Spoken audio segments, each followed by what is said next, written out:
What's going on, Packers Nation? Welcome back to another video. I am your host, Taylor Bretl, with Packers Latest, keeping you up to date on the latest news of the green and gold Green Bay Packers. We've had some pretty busy shows over the past couple of days, slowing it down just a bit on this one, kind of getting into the nitty-gritty details. Lots about injuries for this Packers team, some negative news, but some positive news, and then we'll get into this quarterback matchup between Jordan Love and Caleb Williams coming up on Sunday. Before we get into the video, feel free to subscribe, leave a like, turn on a notification bell if you want to be watching these videos when they drop live, so you can be in the loop and some of the first ones to know the latest news with the green and gold Green Bay Packers. I've really appreciated the engagement over the last couple of videos. I'm seeing the comment section get busy. It's a busy time of the year. It's a fun time of the year, so let's keep it rolling.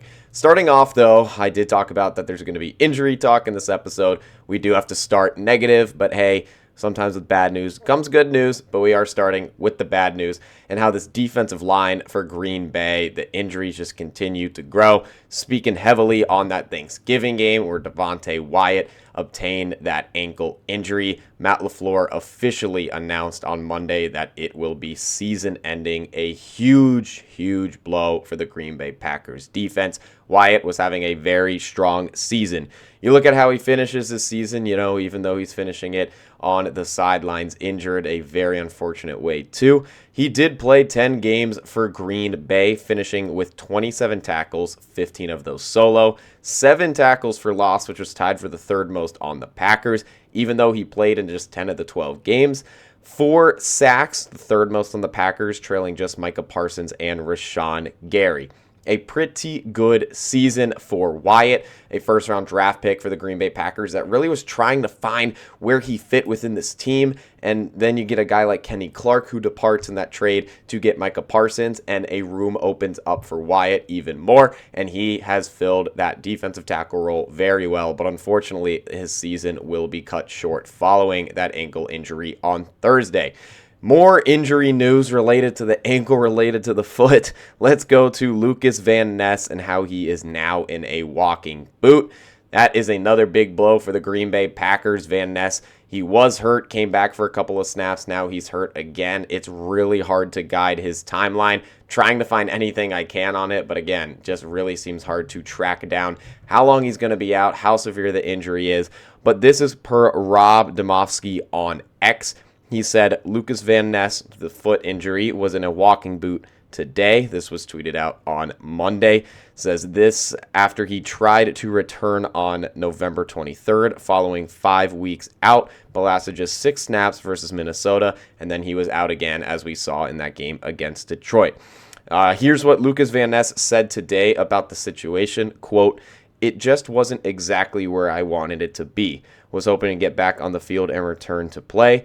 Played a limited amount of snaps, and it didn't feel quite right yet. So just back on the rehab plan and hoping I can turn the corner shortly. But until then, just rehab, work with the training staff and coaches, and hope I can get healthy soon." End quote. So, it kind of seems like Van Ness doesn't really know how severe it is, or I should say kind of the timeline. It just seems like that's the big factor that it's really hard to track down with this injury, because you're out for 5 weeks. You just say it doesn't feel right, but now you're in a boot. There's not feeling right, and there's being in a boot. Being in a boot is usually never a good sign, but hey, he's trying to push through it. Lucas Van Ness, a first-round draft pick out of Iowa for the Packers. Kind of, question mark of a pick at the time. Did the Packers really need that? Should they have gone offense? Van Ness has looked good when he's on the field, but he's now struggling to stay on the field in a season that started off so promising, and it's a really tough thing to see. But hey, we've talked about the negatives. Got to look at the positives. How will the Packers fill these injuries on defense? How will they guide it? How will they be ready to take down the Chicago Bears on Sunday? You look at some of the guys that have been out for a while, maybe names we haven't heard in a little bit, like defensive end Brenton Cox Jr. The Packers designated him to return to practice on Monday. He's been on the IR since his groin injury in that opening game against Detroit. This is a guy many people forget about. He started playing a little bit with Green Bay in 2024, and in the time he was in, he was pretty effective. His 2024 stats, just 7 games, but 12 tackles, 8 of them solo, 4 sacks, and a forced fumble. 4 sacks and a forced fumble in 7 games is pretty nice to see. And out of those 12 tackles, 8 of them being solo, those are some nice stats. I mean, this is how much I keep emphasizing this. Packers defense has depth. It's just guiding how to use them, because unfortunately these guys have to be used because someone's hurt, and it's like you got to get in there, rather than this even consistent play really getting everyone in the mix, figuring out where they fit well in the depth chart and the roster. It's really this plug and play. Someone's hurt, you got to jump in. Got to really guide that, but nice to see that Brenton Cox Jr., his practice window is now open. That would be a big piece to add. Obviously, Micah Parsons and Rashawn Gary have been healthy this season. Knock on wood, it stays just like that. But having guys like Van Ness and Cox Jr., that would be some very nice depth to not have to have these guys on the field all the time. We've seen this with Parsons as well. Maybe he'll come out for a couple plays. He's always going to be there on the third downs for sure, but you just want to give these guys rest, especially on an injury-filled season. You need people healthy. You need your backup pieces, so maybe getting him back could help a little bit. The Packers also designated linebacker Colin Oliver as well to come back to practice. He was their 5th round pick this season out of Oklahoma State, but we have not seen anything out of him. Linebacker, that is for Colin Oliver. Could be neat to see what he could do, but again, he's been injured. We haven't seen him take the field with Green Bay just yet. But hey, you're getting depth pieces back. We'll see where he really fits in, especially if a guy like Quay Walker comes back, who I'm going to touch on right now and how he possibly could come back against Chicago. This is another guy that it's kind of hard to tell because it's a neck injury for Quay, and that's always one that you really want to be cautious of. You really don't want to rush someone back with an injury in general, but especially an injury to the neck. Quay Walker has missed the last 2 games. The last game he played in was that win against the Giants 27-20 back in mid-November. But despite playing just 10 of the 12 games this season, his 84 tackles are the second most on the Packers. 41 of those are solo tackles, which is the third most on the Packers. He has 1.5 sacks, which is the most among Packers linebackers, and tied with Lucas Van Ness for the 4th most on the Packers. Quay Walker also has 6 tackles for loss, which is tied for the 3rd most on the Packers. Lots of top 3 in those combos in the stats I list for Quay Walker. He wears the captain's patch for Green Bay. He is proving that he should get a big-time extension if Green Bay wants to capitalize on that. But hey, another injury for this defense. But despite the injury, Quay Walker has had one heck of a season. He's also being smart. We'll never forget, earlier in his career, doing some things he probably shouldn't on the field, pushing a trainer, getting, into fights with other players, just that you got to be smart. And Quay Walker, I'll give him the credit. He's been pretty smart this season, maybe even kind of baiting other players. In that game against the Steelers, he got DK Metcalf to kind of poke at him in the helmet, and that was a penalty against DK Metcalf and the Steelers, and Quay Walker keeping his cool in those moments. So even outside the stats, you look at the little things like that makes a guy, so valuable if he can cut down, the on-field troubles that he has sometimes when he gets super locked into the game. And if you clean those up, you are one dang good player overall. But I've talked about kind of some linebackers, some defensive ends, but the bleeding factor in Wyatt being hurt, we got to look at how the defensive tackle position can really be filled. We haven't also talked about a guy in Carl Brooks that is also injured. We really need to monitor him throughout the week because he could be set to return. It's just, there's so many could-be's. It's only Tuesday. We'll get a better picture of the injury report. Definitely come Friday, I feel like we'll be a little bit more comfortable knowing who's going to be out there for Green Bay, but it's a lot of could they be back, or if they're out, how long will they be out for, how serious is it? A lot of question marks, so this will be something to monitor. I want to get you guys an answer ASAP, but the Packers not giving us much of an answer themselves because you want to make sure these guys are healthy and good to go, and you do not want to rush anyone back. But hey, maybe someone's not getting rushed back. Let's turn it to the offense. And Jayden Reed, the name we've been waiting to hear all season long, ever since he got hurt in week 2 and got that surgery. Jayden Reed rumored to return against the Bears. This is a rumor. Take it with a grain of salt. We'll see how serious this gets over the next couple of days. The Packers have one open roster spot after they recently released Will Shepard, and that wide receiver spot is now open. Could it be Jayden Reed? Could he fill it? Who knows? It can be anybody. But Jayden Reed does make sense if he's going to be good to go. This is per Packers Wire. This says Reed was designated for return from injury reserve on Friday, November 21st, and he'll get the full week of practice to prepare for Sunday. But LaFleur said that Reed, who had surgery on his foot and collarbone, needs to be medically cleared to play first.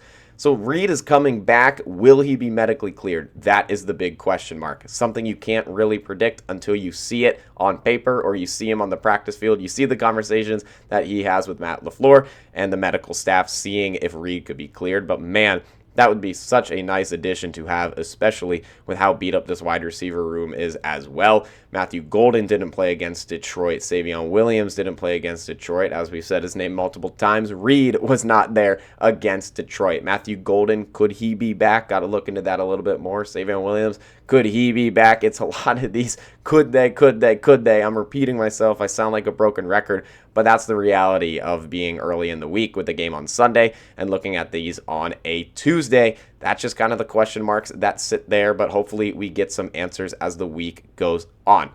We talked a lot about the injuries, but let's talk about what we're going to see on the field on Sunday when the Chicago Bears take on the Green Bay Packers. And let's look at Jordan Love versus Caleb Williams and this matchup between two young quarterbacks in the NFL. Two definitely different style quarterbacks, I would say. Jordan Love attacks the air more. Caleb Williams has some nice wheels and takes the heel-to-toe express to his advantage in this Bears season, where they are 9-3 and the number one seed in the NFC. You look at their head-to-head record, they've played just twice, and it is a 1-1 split. Caleb Williams, 44 of 60 on his passes for 379 yards, a touchdown and no interceptions in those two games. Jordan Love, way less pass attempts, just 20 of 29, but for 330 yards, a touchdown and an interception. Kind of what I touched on with Jacobs in the last episode, how for Jordan Love, this was one of those two games he played, the most recent one. Week 18, I think Love actually kind of got hurt in that. You want to take him out, be safe. You don't want anyone to get hurt in a Week 18 game, which unfortunately happened to Christian Watson. It was important for the Packers to win for the rivalry sense, but really did not matter if they won that game. They were already in the playoffs. They were going to play Philadelphia. So Jordan Love did not really play much in that game. So he's really only had one true game against Caleb Williams, which was that win in Chicago. So each quarterback having a win in the opposing stadium. And this game being in Green Bay, Caleb Williams wants to look to be 2-0 against the Packers in Lambeau, but Jordan Love and the Packers want to look to stop that. Talked about how they're two different style quarterbacks. Jordan Love way more in the air, Caleb Williams way more on the ground. Looking at them side by side, both quarterbacks have played 12 games this season. Jordan Love holds a higher completion percentage, 67%, to Caleb Williams' 58.1%. Total passing yards, they are separated by just a hair. Jordan Love, 2,794. Caleb Williams, 2,722.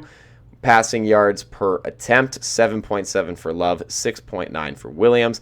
Pass yards per game, these are so close in these. Jordan Love, 232.8. Caleb Williams, 226.8. Passing touchdowns, Love surpasses him there by a little bit, 19. Caleb Williams just 17. And interceptions, Jordan Love's been better at not turning the ball over with just 3. Caleb Williams has 5. Quarterback rating, this gives Jordan Love a 104.3. Caleb Williams just an 88.2. So in the air, Jordan Love clears Caleb Williams just because that's just kind of the play style he's got. But you want to look on the ground, and this is where Caleb Williams then dominates. So it'll definitely be two different defensive strategies heading into Sunday. You look at the rushing attempts, Caleb Williams has ran it 20 more times than Jordan Love. That's 61-41. Total rush yards, 306 for Caleb Williams, just 164 for Jordan Love, which is good enough for 5 rushing yards per attempt for Caleb Williams. Jordan Love just 4, and 3 touchdowns on the ground for Williams. Jordan Love with none. So again, for the third time, fourth time, however many times I'll say it, Caleb Williams, way more of a runner despite being the quarterback for the Bears. Jordan Love, more traditional, staying in that pocket, flinging it downfield. But hey, two different play styles. It's gotten both of them to nearly the same record. Chicago leading the Packers by a hair at 9-3, while the Packers sit at 8-3-1. But that's all I got for this episode today for Packers Latest. Definitely will keep you guys posted on the injury news when practice videos come out as well. Really see how all that's being guided. I mean, and we'll get into the guys like Matthew Gold and Savion Williams, who I touched on just a bit, really get into them and see who will play against Chicago, because it's not really are you good enough to come back, it's we need you to come back. This is a division game, this is a big game, but we don't want to rush you, so lots of question marks, but you always want to play it safe. But once again, I appreciate you guys tuning in for yet another episode of Packers Latest, and signing off, me, Taylor Bretl, saying, as always, go Pack, go.